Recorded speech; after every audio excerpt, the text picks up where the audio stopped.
À la une de l'actualité également ce soir, le cri d'alarme des pompiers. Notre système de secours est menacé, disent-ils, car les volontaires manquent à l'appel. Ils sont de moins en moins nombreux. Les casernes se vident. Quelques chiffres avant d'aller plus loin pour mieux comprendre. Regardez, près de 80% des pompiers en France sont aujourd'hui volontaires. Ils sont 195 000 sur un total de 250 000. Et en 6 ans, leur nombre a chuté de 6 000.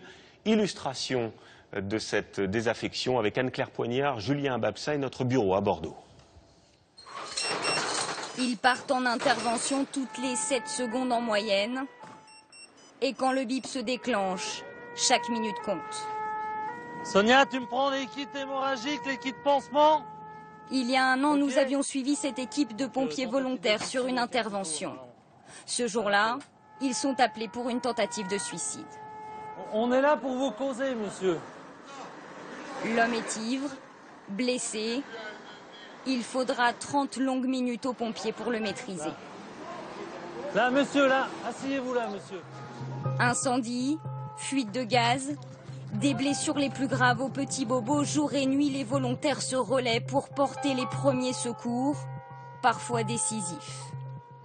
Jérémy Froissart s'est engagé il y a 6 ans. Il est chef d'entreprise et ses gardes se font en plus de son activité pour 8 € de l'heure. La journée, en fait, je pars faire mon travail habituel. Et le soir, à partir de 19 h jusqu'à 6 h du matin, on est chez nous et on est d'astreinte, ce qu'on appelle l'astreinte, donc on part à n'importe quel moment. Vous comprenez que certains puissent se décourager?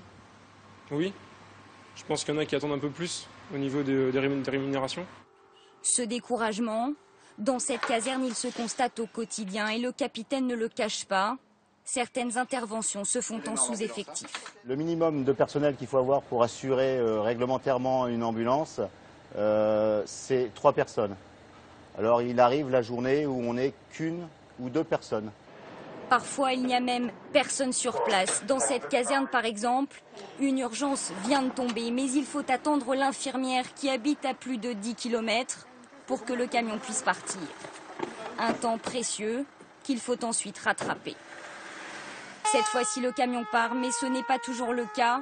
C'est alors une autre caserne qui prend le relais. Car en France, le nombre d'interventions augmente chaque année. En 10 ans, il est passé de 3,5 millions à plus de 4 millions. A l'inverse, le nombre de casernes diminue. Près de 600 centres de secours ont dû fermer ces 5 dernières années.